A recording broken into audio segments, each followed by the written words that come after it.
Asia cup খেলতে সংযুক্ত আরব আমিরাতে পৌঁছে গেছে বাংলাদেশ দল।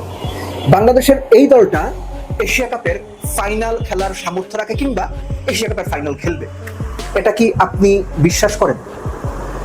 আপনার বিশ্বাসটা আপনার মতো, ক্রিকেটারদের বিশ্বাসটা তাদের মতো। আমি বিশ্বাস করি বাংলাদেশের এই দলটা খুব ভালো সম্ভাবনা রয়েছে এশিয়া কাপের ফাইনাল খেলার। বাংলাদেশের এই দলটার এশিয়া কাপের ফাইনাল খেলার সামর্থ্য রয়েছে এবং সেটা সম্ভব। কেন আমি এই কথাটা বলছি? দেখেন, একটা ব্যাপার তো নিশ্চিত যে বাংলাদেশ টিম অনেকটাই মোমেন্টামের উপরে ভেসে ভেসে চলে, এবং মোমেন্টাম যদি ঠিক হয়ে যায়, মোমেন্টামটা যদি ফেভারে থাকে, বাংলাদেশ যে কোনো দিন যে কোনো কিছু করে ফেলতে পারে। এখনকার বাংলাদেশ টি-20 দলের মোমেন্টাম যদি আপনি চিন্তা করেন, নেদারল্যান্ডসকে হারালো, যেটা আমি মোটেও খুব বড় অর্জন মনে করি না, বাট স্টিল সিরিজ জিতেছে। পাকিস্তানকে হারিয়েছে, সেটা মিরপুরের বাজে উইকেটে, যেটা সমালোচনা আমি বরাবর করেছি। কিন্তু এই বাংলাদেশ দলটাই শ্রীলঙ্কাতে তাদের মাটিতে হারিয়ে এসেছে। এই বাংলাদেশ দলটাই ওয়েস্ট ইন্ডিজে টি-20 সিরিজ জিতেছে। অর্থাৎ মোমেন্টামটা যদি বাংলাদেশের ফরে থাকে, ওই যে আমরা বলি না যে খেলা উঠে গেছে, তো বাংলাদেশে যদি আসলে খেলা উঠে যায় এবং মোমেন্টামটা যদি বাংলাদেশ ক্রিকেট টিমের মধ্যে কনফিডেন্স বাড়িয়ে দিতে পারে, বিশ্বাস জাগিয়ে তুলতে পারে, বাংলাদেশ যে কোনো কিছু করে ফেলতে পারে। কিন্তু সমস্যাটা হচ্ছে বাংলাদেশ টিমের এই মোমেন্টামটা লম্বা সময় ক্যারি করে না। আপনি যদি 2019 বিশ্বকাপের দিকে ফিরে যান, দেখবেন মোমেন্টামের উপরে ভর করে বাংলাদেশ প্রথম ম্যাচটা সাউথ আফ্রিকাকে হারিয়েছে এবং নিউজিল্যান্ডকে হারাতে হারাতে পেরে ওঠেনি। ওই যে মোমেন্টাম ব্রেক হয়েছে, বাংলাদেশ কিন্তু পুরো টুর্নামেন্টে ঘুরে দাঁড়াতে পারেনি।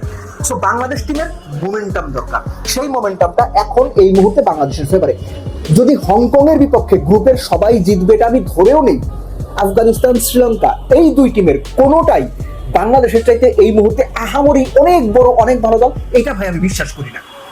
আফগানিস্তানের স্পিন অ্যাটাক ভালো, অমুকে 200 স্ট্রাইক রেটে রান করে, অমুকে মিডল অর্ডারে ভালো রান করে, অমুকে ভালো ফিনিশিং দেয়। শ্রীলঙ্কার ক্ষেত্রেও তাই, এগুলো আছে, আপনি জানেন, আমি জানি, প্লেয়াররাও জানে।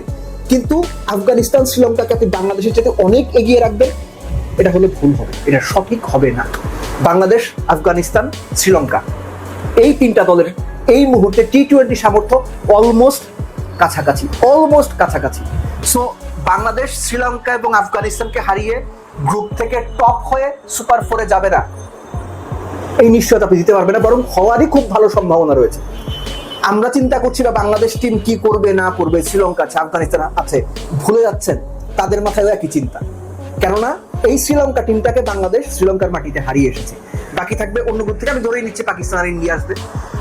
ভালো উইকেটে বাংলাদেশ আরব আমিরাতের সঙ্গে যেমন হেরেছে, পাকিস্তানের সঙ্গেও হেরেছে, কিন্তু স্টেজটা যখন এশিয়া কাপ, যখন এটা বাইলেটারাল বা দুই দেশের সিরিজ না, এশিয়া কাপের মতো ইভেন্টে এনিথিং ইজ পসিবল। এবং বাংলাদেশ সুপার 4-এ গেলে তখন সেখানে আরেকটা দল তার গ্রুপ থেকে যারা যাবে তাদেরকে বাংলাদেশ ঠিকঠাক মতো দেখে নেবে, এটা আপনি মোটামুটি নিশ্চিত থাকতে পারেন।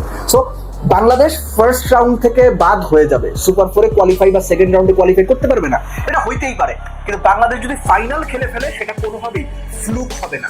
বাংলাদেশ যদি এশিয়া কাপের ফাইনালে যেতে পারে, সেটা কোনোভাবেই আন্ডারডগ হিসেবে কোনো রকম ব্লাফ দিয়ে চলে গেছে এরকম হবে না। কেননা বাংলাদেশকে সর্বোচ্চ লেভেলের ক্রিকেটটা খেলেই সাথে ভাগ্যের একটা সহায়তা নিয়ে তারপর পরবর্তী স্টেজে যেতে হবে। যে মোমেন্টামটা দরকার, যে ফ্লোটা দরকার, যে অনগোয়িং অনটোজ ব্যাপারটা দরকার, বাংলাদেশ টিমের মধ্যে এই ব্যাপারটা এখন এই মুহূর্তে রয়েছে।